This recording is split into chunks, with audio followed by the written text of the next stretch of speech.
반사됩니다. 그렇겠다. 따라서 물속에서 물놀이를 하거나 혹은 물 밖에서 휴식을 취할 때도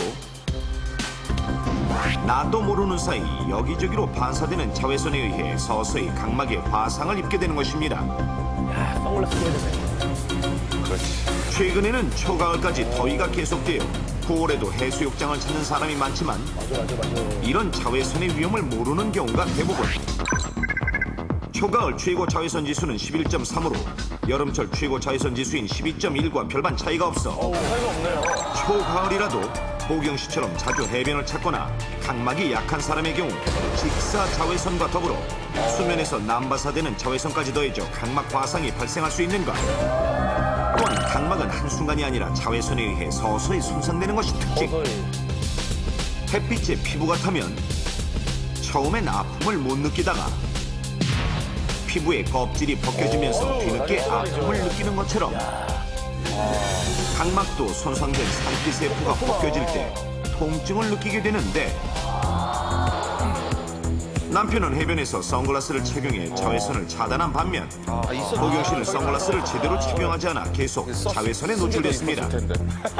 계속되는 각막 손상에도 아픔을 못 느끼다가 시간이 지나 상피세포가 벗겨지며 뒤늦게 통증을 느꼈고 결국 각막 화상 진단을 받게 된 것입니다. 자, 그럼 해변을 찾은 시민들은 각막 화상에 대해 알고 있을까요? 아니 모르겠는데요? 아니요? 화상은 못 들어봤는데? 아니요, 몰라요. 들어본 적도 없어요. 정말 자연스러운 말 처음 들어봐. 뭐 각막에 어떻게 화상을 입어요? 안에 있는 건데. 이렇듯 각막 화상에 대해 모르는 사람이 대부분인데 그렇다면 실제로 해변에서 각막 화상의 위험은 어느 정도인지 직접 측정해 보겠습니다. 9월 초 직사 광선량이 많은 오후 1시 현재 기온은 30도씨. 자외선 측정 장치를 이용해 해변 물에서 반사되는 자외선량을 측정해보니 7.1 마이크로주울 퍼 제곱 센티미터. 풀밭에서 반사되는 자외선량이 2.1 마이크로주울 퍼 제곱 센티미터에 비하면 3.5배나 높은 상태. 그렇다면 바닷물에서 반사되는 자외선량은 어느 정도일까요? 무려 22.2 마이크로주울 퍼 제곱 센티미터. 해변의 모래와 비교해도 3배 이상 차이가 나며 일상적인 자외선보다 무려 11배나 높은 수치입니다. 그럼 이 정도의 자외선이 각막에 어떤 영향을 미치는지 위기탈출 넘버원에서 직접 실험해 보겠습니다. 우선 사람의 안구와 비슷한 돼지의 안구를 준비한 후 각막을 자외선 레이저 장치 앞에 고정시킵니다. 그리고 바닷물에서 반사된 자외선 양이 20 마이크로줄 퍼 제곱 센티미터의 자외선을 발사하는데 자, 과연 각막은 어떻게 될까요? 정확히 1분간 자외선에 노출된 각막. 이 각막에 안과용 형광색소를 뿌리는데 형광색소는 각막 화상을 입은 부분에만 염색이 되는 약물. 자, 각막의 상태를 직접 관찰해 보겠습니다. 모니터를 통해 각막의 상태가 확대되어 나타나는데 주변에 조금씩 손상이 좀 된 것 같긴 해요. 자외선을. 벗겨졌어요. 시간대가 더 지나게 되면 더 잘 나타날 것 같아요. 이렇듯 각막이 자외선에 화상을 입고 상피세포가 떨어져 나간 것을 확인할 수 있습니다. 또한 각막 화상은 일상생활에서도 발생할 수 있으니 최근 스포츠나 레저 활동 인구가 늘어나면서 야외에서 오랜 시간 활동하는 사람들이 늘고 있는데 이런 경우 미세한 각막 화상이 계속 발생합니다.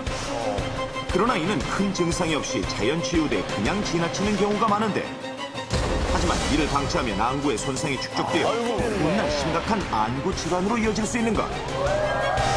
자신도 모르게 계속 각막에 손상을 입게 되고 시간이 지나게 되면 자외선 등에 의해서 백내장이나 황범의 변성 등의 질환이 생기게 됩니다. 이는 실명의 위기까지 올 수가 있기 때문에 반드시 대처해야 합니다. 나도 모르는 사이 나의 눈을 손상시키는 자외선. 이에 대비해 지금 바로 이 방법을 사용하십시오. 해변이나 야외 수영장 혹은 레저 활동을 즐길 때는 반드시 자외선을 차단하는 모자와 선글라스를 착용합니다.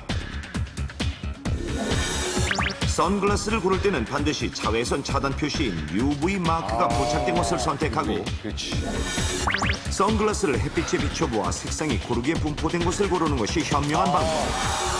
또한 무조건 색상이 진한 선글라스를 선택하는 것은 금물.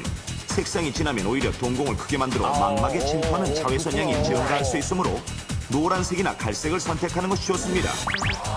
또한 어린이들도 야외 활동을 할 경우 자외선이 차단되는 어린이용 선글라스를 착용시켜야 합니다. 만약 장시간 햇빛에 노출된 후 눈에 모래가 들어간 듯한 이물감과 눈물, 통증이 나타나면 각막 화상의 징조일 수 있으니 반드시 안과를 찾아야 합니다. 당신의 눈을 노리는 보이지 않는 빛, 자외선, 차단만이 눈 건강을 지키는 지름길입니다.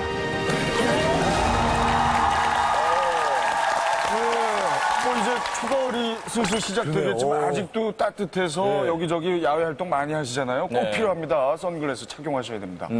어제 뒷방으로. 근데 궁금한 게 요즘 같은 때는 사계절 가리지 않고 바다를 많이 놀러 가시잖아요. 보러 가시고요.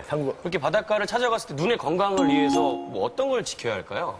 모래도 문제가 됩니다, 모래. 그러니까 모래는 울퉁불퉁하고 면이 굉장히 다양하잖아요. 근데 거기에 비추는 이 자외선도 굉장히 이게 우리가 난반사라고 이야기하는 건데 이것도 굉장히 심각하기 때문에 모래도 조금 조심하실 필요가 있고 또 한 가지는 아까 그 증기도 아까 말씀하셨잖아요. 근데 사우나 할 때 그 증기열에도 각막 손상을 입을 수 있기 때문에 그것도 조심을 하셔야 됩니다.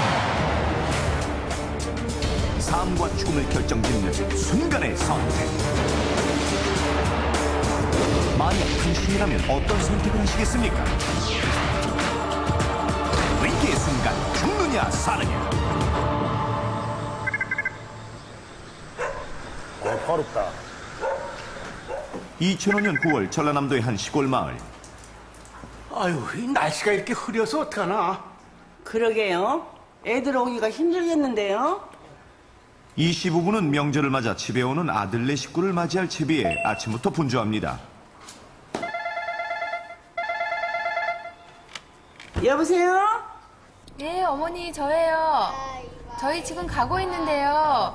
비도 오고 길이 막혀서 좀 늦을 것 같아요. 그래, 길이 많이 막히지? 아이고, 오느라고 힘들겠구나. 나도 할머니 바꿔줘.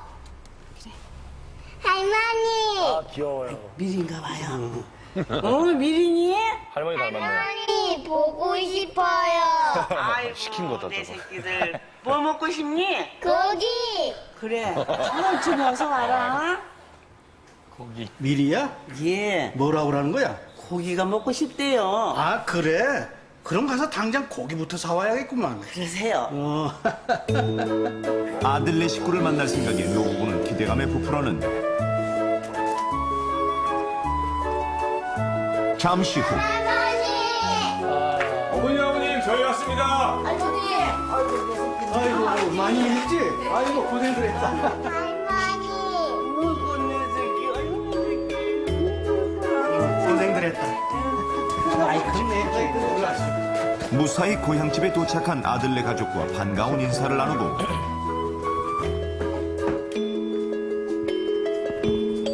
오늘하고 배고프지? 아니에요, 어머니 저희 식사 준비부터 할까요? 빨리 움직이자. 야, 참한 이 씨와 며느리는 식사 준비를 서두르는데 가스레인지. 아유, 이거 이렇게 모기가 있어. 아버지, 모기향이라도 피울까요? 그래. 이 씨의 아들은 가을